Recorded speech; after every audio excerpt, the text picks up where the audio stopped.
adventuring gigs, I'm sure. You know, adventure is where you find it.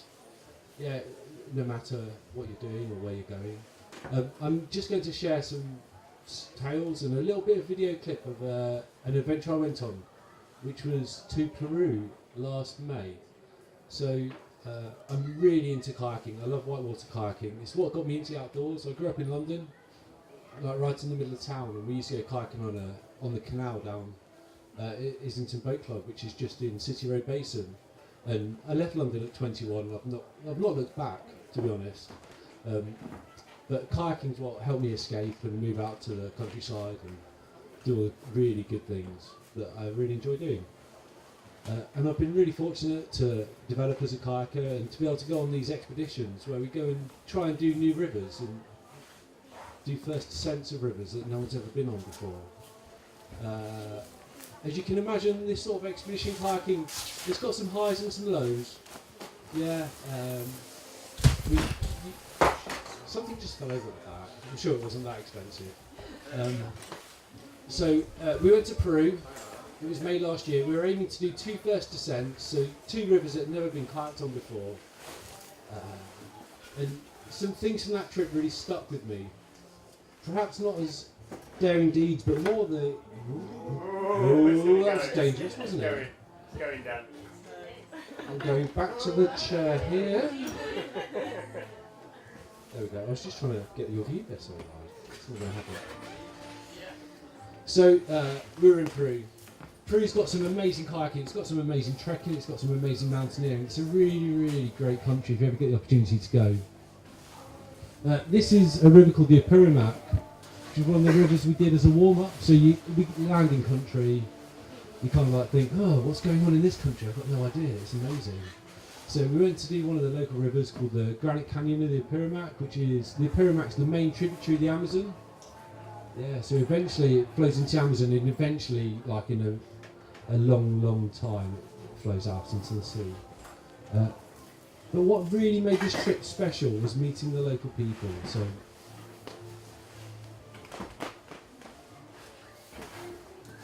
just, has everyone here been to countries where they've not seen people before of your type? Yeah. It's incredible, you know, the reaction you get. This is to the top left corner, there's a group of school kids, and we were just paddling down this river, and they just come running out of school because they've never seen these brightly coloured floaty things before. It was amazing. It's much like being in mid Wales, if anyone's been there. Thanks, Chris.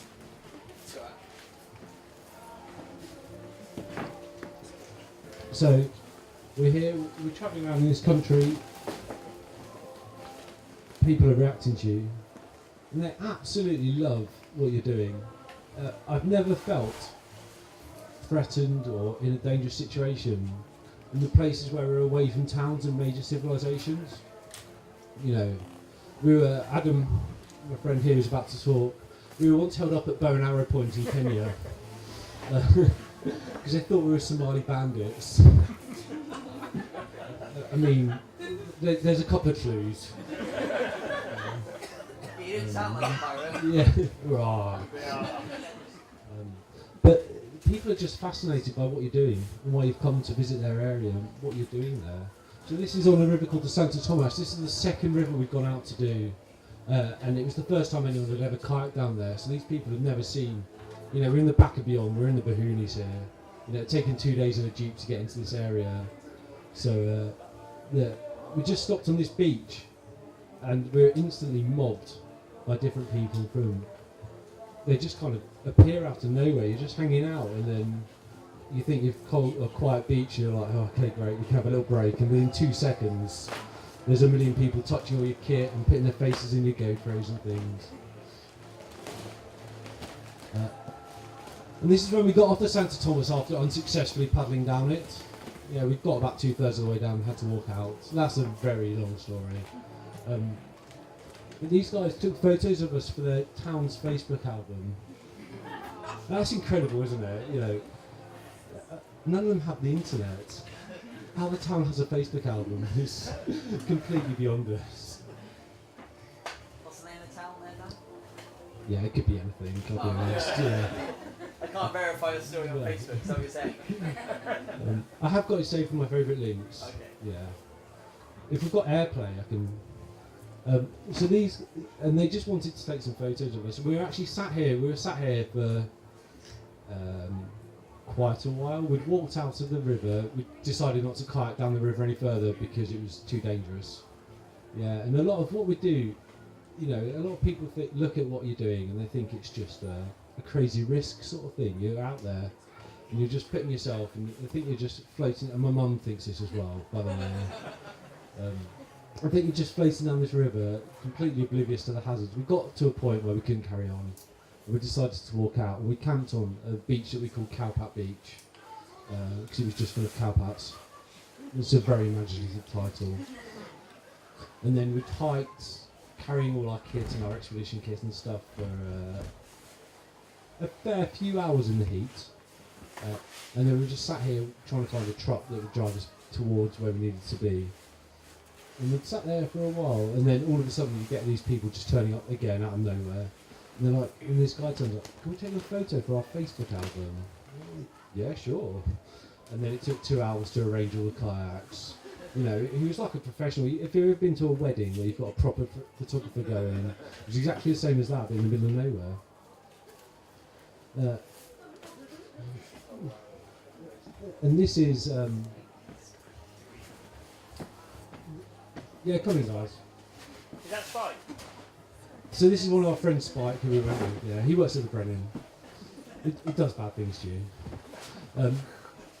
So this is again just one of the people you meet, and we just pulled up on this beach, and we were 6 hours from a road on our maps that we had.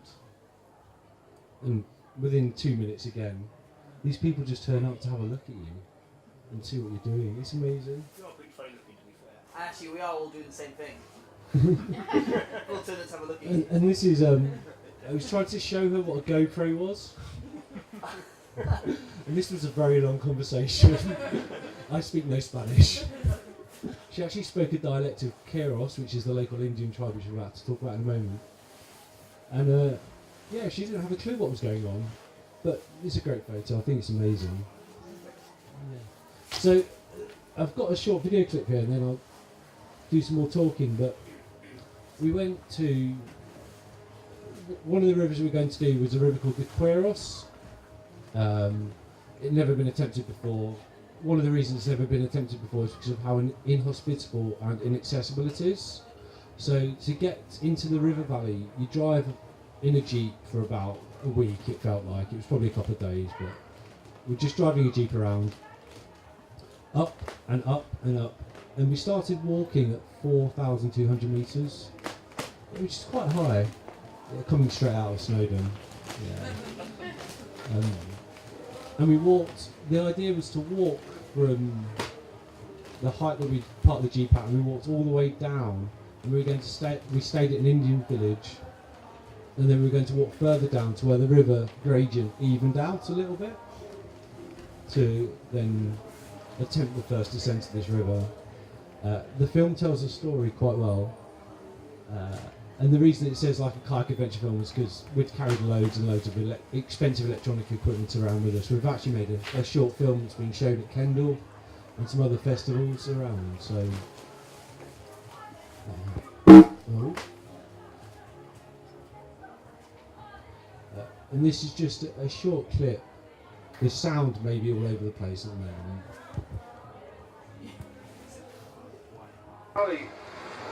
As a team, we've been going up and down with our thoughts on whether or not to drop into the valley or not. We're at 4,500 metres. The get-on point that we've identified from the maps is 1,800 metres, and even in there, it's still super steep.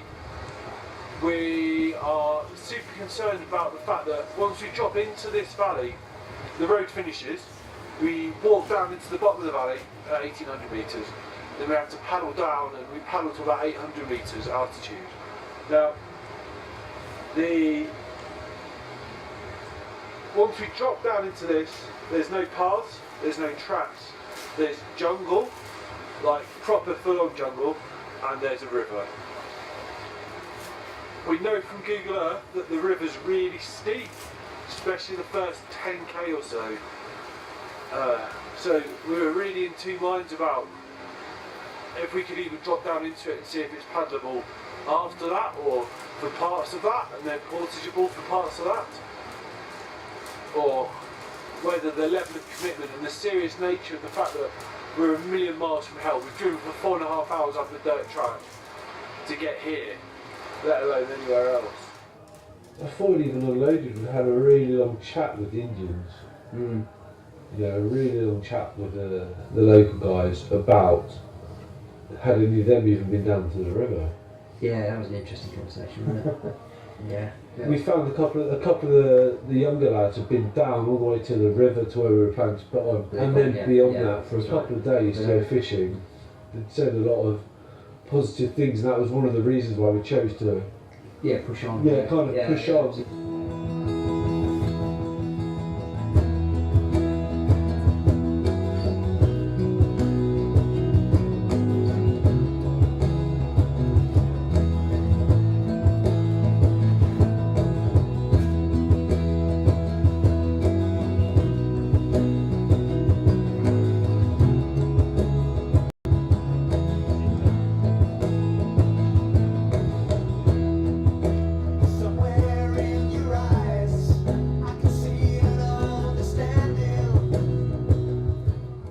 The bottom line was we were there walking, certainly for me, we were walking down that valley and I was looking at the tributaries that feed in to become the river, and there was water in them, and that was not right.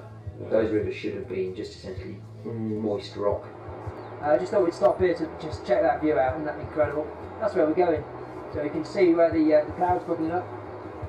That's the kind of the top end of the cloud forest, so we're going to be dropping down through that, through those interlocking spurs of the river. It's beautiful. Tomorrow, that's where we're going to be.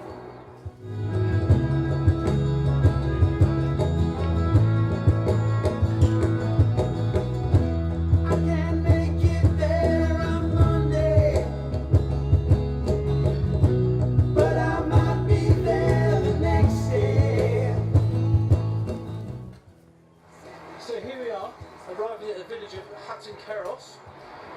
We've followed an old Inca trail down here, a Chaos Incas trail, which takes us down to their village over there in the distance, which is about 3,400 metres. From there, we descend down the valley that way, another 1,600 metres tomorrow. If we were looking for commitment on this trip, we're there now. We're 4 hours from the road, we're another day's trek to the start of the river, and then it's a 4-day paddle out. I'm scared. So yeah, we got to this village, and I came in slightly after the others got there, and saw that Paul was talking to them. He got the map out, they were all around the map, saying lots of things in Spanish which we didn't understand, or I didn't understand anyway. Is this pissed off face now? Very pissed off face. Actually, no, this is my normal face, isn't it? Well, it was going wonderfully. We arrived at the village we were supposed to be staying at tonight, and then tomorrow was supposed to be 1 day's walk down to 1,800 metres from 2,400 metres to get on the river. But the porters are now telling us that the path has been washed away and that it's more like a 3 or 4 day walk. We've only got 3 or 4 days food with us, so we can't do that. Paul is negotiating giving them an extra day's pay and see if they can walk faster and do it in maybe 2 days, but that still cuts it fine for us in terms of the amount of food we've got. The only other alternative is to walk back the way we came today and then work out how the hell we get from Chua Chua back to civilization. So we're a bit buggered at the minute. We based all our planning and logistics on this 2 days to the river, 2 days plus a suffering day if required to get off the river. Yeah. We kind of went and looked again, didn't we? We got the map out, and this conversation went round in circles. Yeah, that's For a right. really long time. With Paul, not surprisingly, goes, "Oh, we'll be fine. Let's just go. Let's just go run it. We'll be all right." I think I was super conscious, aware that all of the little bits of safety net we put in place was slowly being pulled from under us. Yeah. So just because we've got all that way to there, I didn't want to feel fully committed to carrying on. Yeah. You know, that each decision we were making had to be made based on all the evidence we had, rather than I've flown halfway across the world. Therefore, I've told sponsors we're going to do this, brought my mates with me to go do this. there is that. Yeah. Before we, kind of move on with the story, being in Watan Quieros, well, actually just being in the Quieros area was, it still remains to me, even though we didn't do any paddling, the highlight of the trip. That whole process of going over that massive pass, 4,500 metre pass, and dropping down into that area, it's where the indigenous population live. It was just amazing meeting them. They were so friendly and so helpful.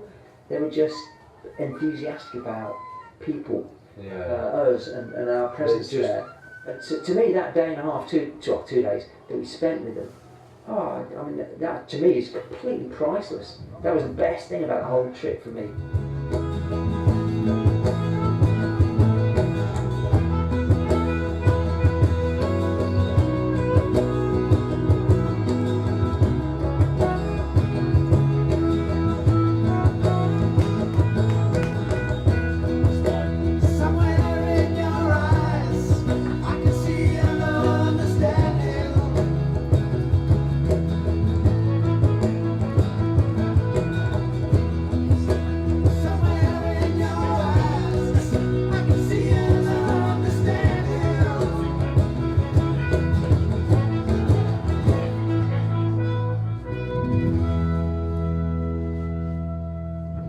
Back in Chua, and which is not where we really want to be, but the circumstances have led us to this place.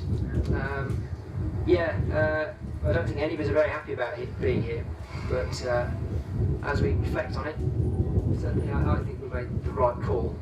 Not happy about it, want to be on the river, but I'm gutted.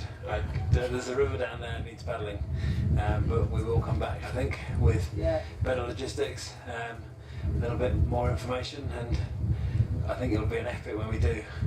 But we're going to go down to the jungle anyway as well. So, we didn't do any kayaking. That's obviously a massive disappointment when you've gone on a kayaking trip. But the flip side of that is, with all these things where you're stepping out into the unknown, out of your comfort zone, out of the area that you operate in, you take all these things, and you've got to just make sure that when you're making decisions, with air, we were fully committed. We'd walked for a day down this track. We'd paid these porters about 20 times the national average. And we can't thank them enough. Really, they were really friendly. They wanted us to go and paddle their river, so they told us it was a 2-day trek because that's what we'd asked them it was, and it wasn't a 2-day trek at all.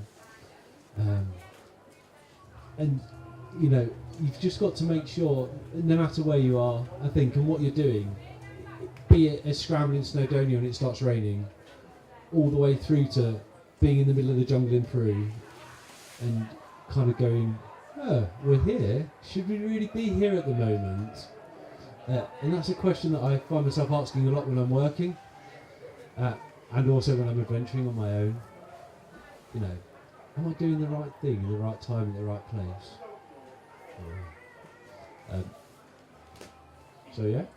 But it was great. I think the bigger picture behind this all is the team you're with. That night when we were sat in this shepherd's hut, so the village of Anacondas is literally in the middle of nowhere. It's a day's trek from a roadhead. It's not really a village at all, it's a meeting point of all the different Indians in the area. There's been some Westerners go there on outreach programs from NGOs to try and develop schools and education and that side of things. But nobody's ever been there as an adventure tourist, which is what we do really. And we're sat there in this hut going, I really want to go. I really, really want to go. I want to go down this river. But we just don't have the support, the time, the logistics, whatever it is. And there was loads of reasons not to go, and only that one reason for wanting to go, which is just wanting to go. So we did just go to the jungle and go and do some rivers that have been done before, and that was also amazing and great. Yeah. So we were fully committed and then turned around. And that's probably the hardest thing I've done in my life. Yeah, to turn around from something like that. To go, oh man, I'm here. I really want to carry on. But am I pulling that rug from underneath me? The river's still going to be there. If I want to go back to Peru and go and kayak that river, I still know that no one's been there and kayaked it. I could go back with some better logistics, or I could just go, oh, actually, we've had a great time, we've had a real adventure. We've been to this Indian village that only about 10 people have ever been to from outside the Indian tribes. You know, that in itself is an experience that was really special. Yeah, really, really great. There's a great photo I don't have with me, I'm afraid, of us sleeping in the shepherd's hut, and they've just stored potatoes in it. Potatoes don't make a good bedspread, for future reference. Great. Has anyone got any questions at the moment? Sorry, yeah. Yeah, so for a while the Himalayas were like the big adventure place where everyone went. So the question was, is it getting harder to find rivers? So for a while the Himalaya was like the big playground all through the 80s and the early 90s. Adam and I have done a trip. We went to Kenya, where these places where you don't have you have a lot of adventure tourism, but you perhaps don't have the local people that are engaging so much in the recreational culture that we have here in terms of going rock climbing and kayaking and things with your spare time. So places like Kenya, Peru still got a lot of unexplored corners of the area, but it is getting much harder. And it's much harder to arrange logistically. Yeah, so to go to Peru, we'd have to ship our kayaks, and we sent them 3 months earlier on a shipping container. Just all these little things are just adding up more and more to make the world slightly harder to explore like that. Yeah, for sure. Disappointment, people going on big trips, but I think it's really important that we go and get disappointed. Yeah, rather than have epics all over the place. That's not cool. Chris, you're burning. You've had your hands up for a while there. Did you guys use ponies to trek down to the river? Yeah. Did they have names?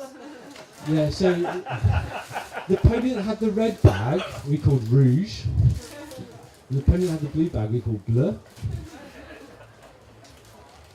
Adam. Do you always take Superman on your trip? Yeah. So I don't know if any of you noticed the guy Spike who had the yellow top on that was talking to camera said he was gutted.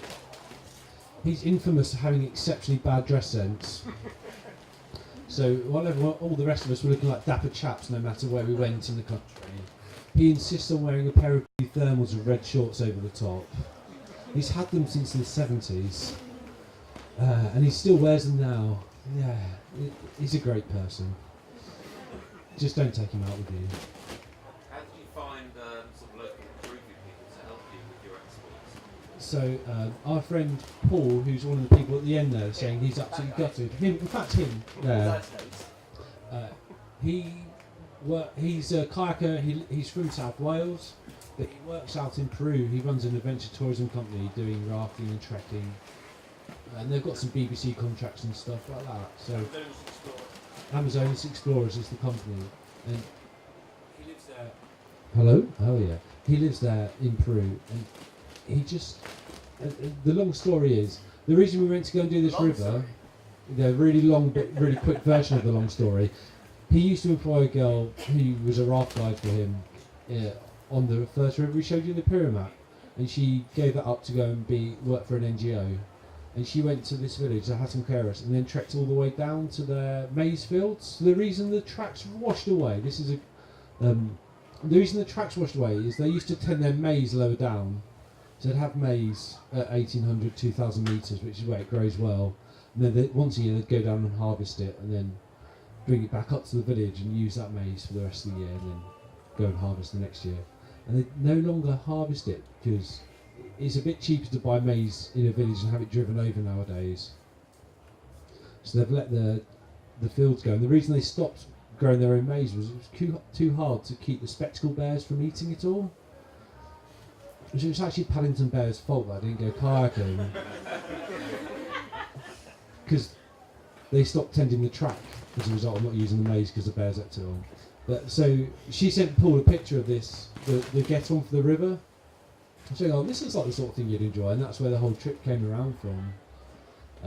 And then Paul asked her where she was and got in touch with the Indians from there. And then through some sort of jungle drum network, we arranged them to meet us at the top at the roadhead. Yeah. So it was very long and complex, but I had nothing to do with that. My job was to send the kayaks out. Yeah. What comes first, the team that you're going to take or the place you're going to go? Ooh, hey, that's great. That's a really good question, isn't it? The place. And then who's got free holiday then? No, I think some of it depends. So quite often, like Chris and Adam and I, we go on a lot of trips together and stuff, and we kind of look. If you want to go with that person, you work out when those people are free, and then you work out what sort of trip you can do off that. A while ago, Chris and I planned a trip to Burma that never actually came off the ground due to a million reasons. But you know, we wanted to go to Burma. We wanted to go together. Yeah, it was going to be a lot more money than we ever were going to have in our lives. There's only so much you can swindle off other people. Yeah. But I think, yeah, it's a bit 50-50. Like, obviously, it would have been really rude not to invite Paul on the trip that he organised. But yeah, I guess it all depends, actually, doesn't it? Because I've definitely been climbing with people just because they're free on that day, rather than because they're the people I want to go climbing with. And the same kind of goes for expedition paddling.